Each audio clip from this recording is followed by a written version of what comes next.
today we'll be seeing about the terminologies which are used for the soil formation. How the soil formation has been done, we have studied in the previous session, and what are the type of structures, how the structure is formed, how these different type of structures of soil is formed, we have seen in this previous session.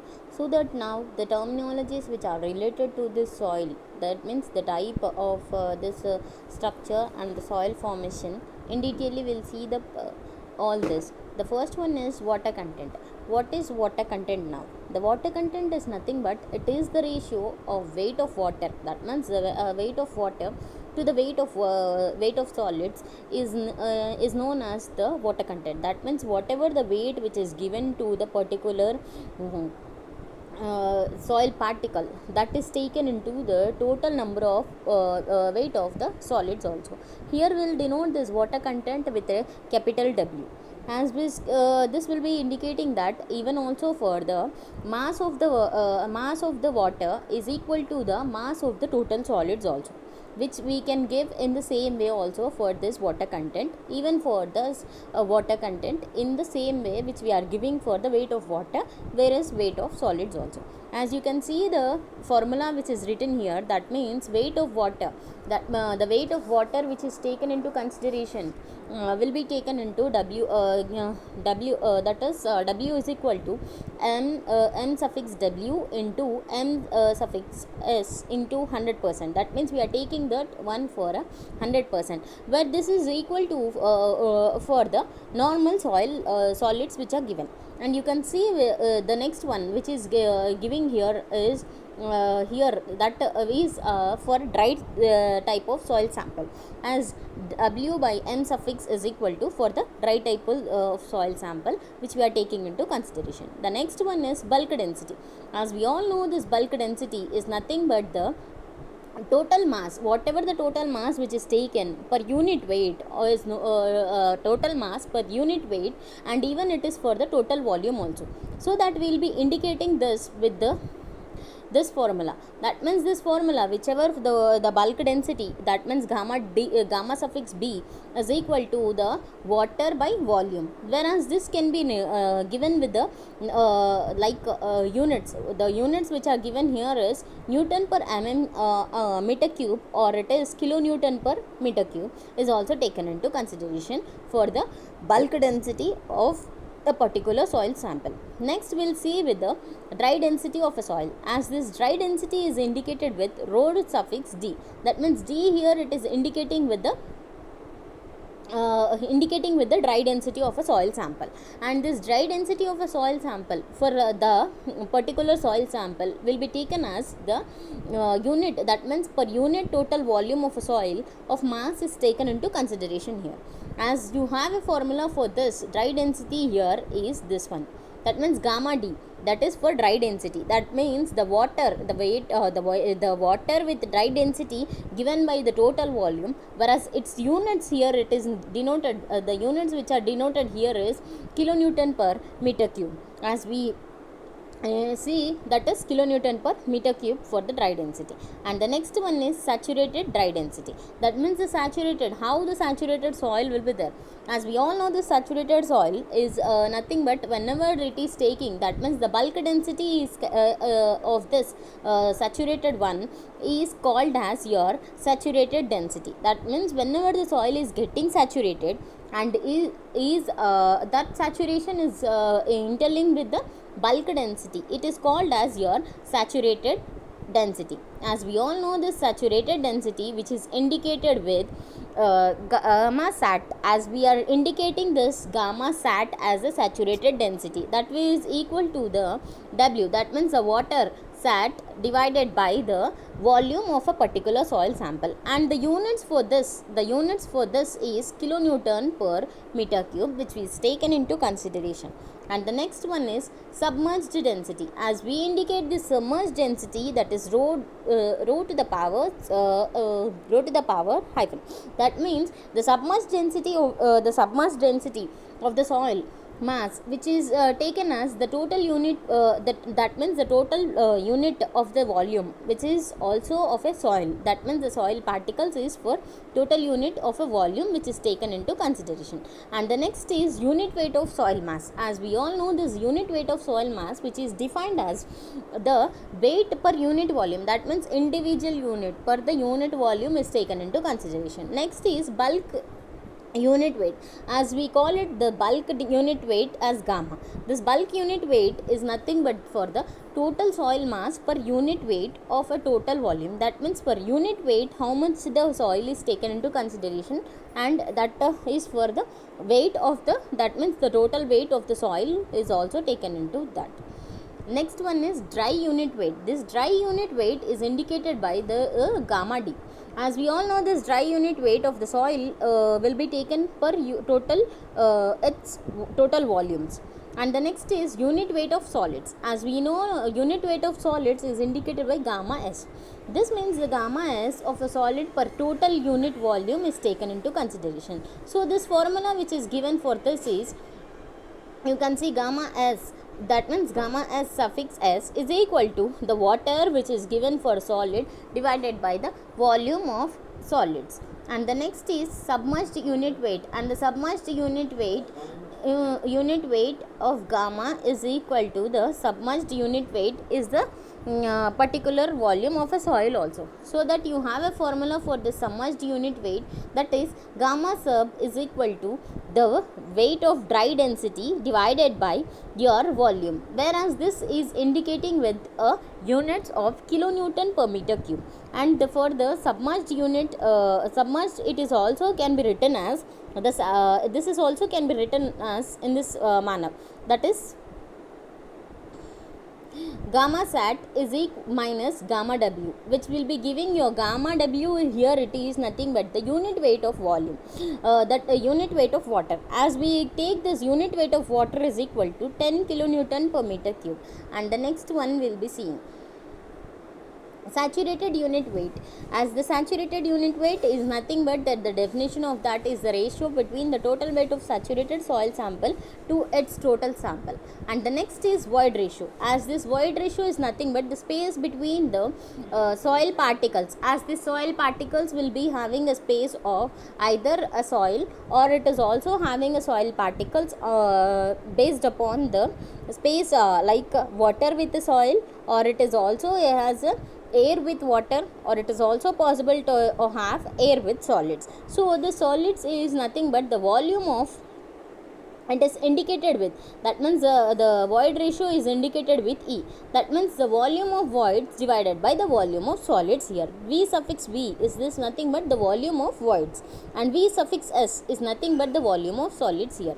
The next one is porosity. As we all know, this porosity, as we all know, the porosity of a particular soil can be indicated with N. The porosity of a given soil sample is nothing but the ratio of volume of voids to the total number of volume of soils, the total number of volume of voids of the soil mass, whatever the soil mass which is taken into consideration. As you can see the formula for this, here it is the number of volume of voids, that means the number of volume of voids is divided by the total volume, This will be taken as your N porosity here. That means the porosity is given as the total number, that N is equal to volume of voids by total voids. Next is degree of saturation. Degree of saturation is indicated with S suffix R. The degree of saturation is defined as the ratio of the water, how much percent of water is given to the total number of voids is taken into consideration, that is nothing but degree of saturation. Next is percentage of air voids. That means we have studied what is voids. Now how these air voids are being taken into consideration, that is given for N suffix A. And the ratio of the voids, which is defined as the ratio of voids, which is defined for the volume of voids is to the total volume of the soil mass. That means whichever the volume of voids you can see here, that means the volume of a air void divided by the total volumes will be given you for the percentage of the air voids which are present in the formula. So that is nothing but your percentage of air voids which is present in the in the particular soil sample. Next is air content. Air content is indicated by A suffix C, as the air content is defined as the ratio between the volume of air voids to the volume of voids. That means how much volume of voids is present, and to the you can see the formula here, volume of voids, that is air voids, divided by the volume of air content. How much content, that means air which is there in a particular soil sample, is taken into consideration for the air contents of the particular soil. Next is dry density, that is density index. In this density index, which is also or also known as the relative comparative, that means the relative compactive is also known as density index. It is indicated by I suffix d. That means this is the difference between the void ratio and even the loosest state. Wherever the loosest state is, naturally the voids which are present. For different types of different void ratios will be there. Either if it is for loosest state it varies, and if it is for densest state also it will be varies. So for this there is a formula that the I suffix d is equal to, that means you can see this I suffix d is equal to E max at the maximum. That means the void ratio which is present, this is nothing but your void ratio. That means the voids which are present at the maximum is equal to the voids which are present at the, this will be for maximum, and this is the minimum. And you can see the maximum minus even the minimum will give you the index, that means index density, that means the relative comparative of a particular soil sample. Even this also can be indicated by E max is equal to E. And the next one is moisture content. As we all know, this moisture content, which is water is equal to the mass by particular water to the mass of the solids also, as I said. Next we will be seeing the phase diagram. How this phase diagram will be there? As we all know, this phase diagram is nothing but whatever the soil particles which are present in a particular soil. That means the soil particles will be consisting of three phases. The first one is water, and the second one is air, and the third one is solids. As these solids may be of, as these solids which are, you can see these solids can be of like air plus water, and there is also possibility of water plus air, and even this can be of, this solids can be of solids plus air or solids plus water. So all these parameters will be taken into consideration whenever this phase diagram is taken into consideration. For this phase diagram, we have made some assumptions, as these assumptions are more important for making our skeleton structure of three-phase diagram of a particular soil sample, so that we can easily identify what is the water content of a particular soil sample, how much dry density is there, what are the mass is given to particular soil, what is the volume of a soil is also taken into consideration, so that the assumptions are made. The first assumption for this is mass of air in soil is 0. That means whatever the mass is taken into this into the particular soil sample, that is treated as 0. That is a major one. This is an important note which you can take into consideration. That means the mass of air in a soil is equal to 0. We are considering it as a 0 here. So that is our first assumption which is taken into consideration. And the next is all the soil particles are of same size. That means whatever the particles which are present in a particular soil sample will be taken as same size. And the next one is moisture is uniformly distributed. Whatever the moisture content which is present, that moisture content will be uniformly distributed. So these are the some assumptions which are made for three-phase block diagram for the soil structure. Now we will see how this three-phase soil structure is there. As you can see in the diagram, there is a mineral structure. That means you can see a mineral structure here, which is there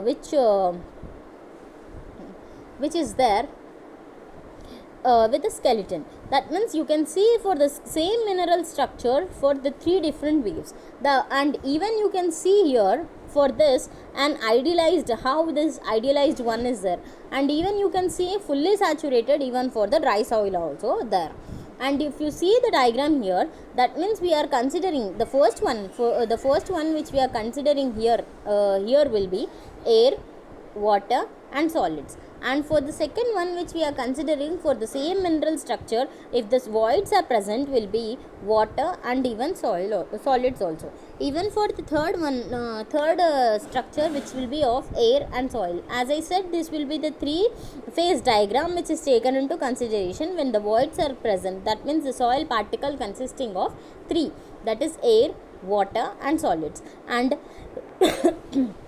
whenever that is fully saturated soil is there, for that fully saturated soil you can see the water and even the solids. Whereas coming to the dry type of soil sample, you can see the air and solids here in the structure. Next it is coming to the three phase diagram. As you can see for the three phase diagram here, that means for the three phase diagram, how this partially it is taken into consideration.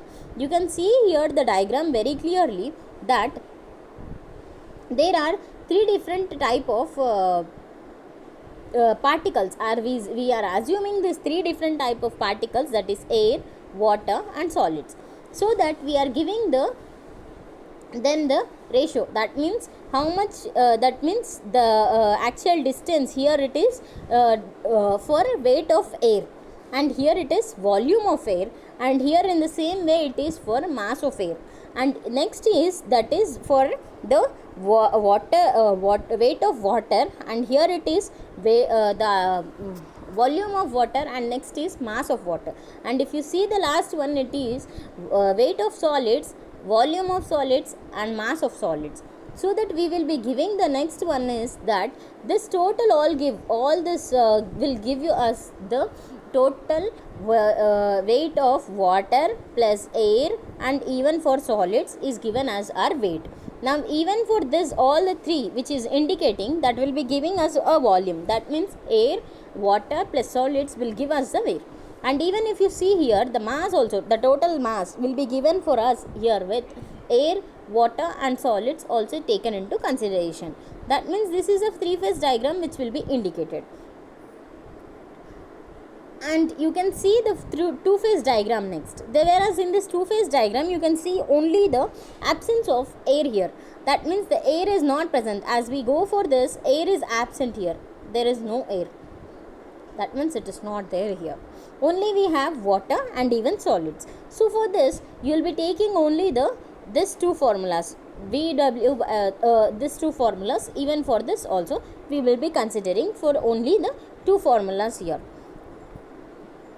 Next we'll see how this functional relationship is being taking place. That means how these voids are present. As we take these voids to be of a porosity is equal to be 1. That means the total volume is equal to 1. So that we'll be indicating for this total volume of voids is equal to 1, in the sense the solids will be 1. That means this both will be indicated plus 1 plus E. That means you can see the formula, number of total volume of voids given by this is volume of voids by your total voids volume. That means the solid is also taken into total. There here we are considering air as 0, so we are left over with only with the solids. So the solids we are taking it as 1 here. That 1 which will be taken into consideration. So our formula here it will be E by 1 plus E for the normal functional relationship of a particular soil sample when it is compared with a volume and even with the porosity also. So that we will be taking. Next we will see the relationship between the E. It is nothing but your void ratio, and the next one we will be seeing. You can see here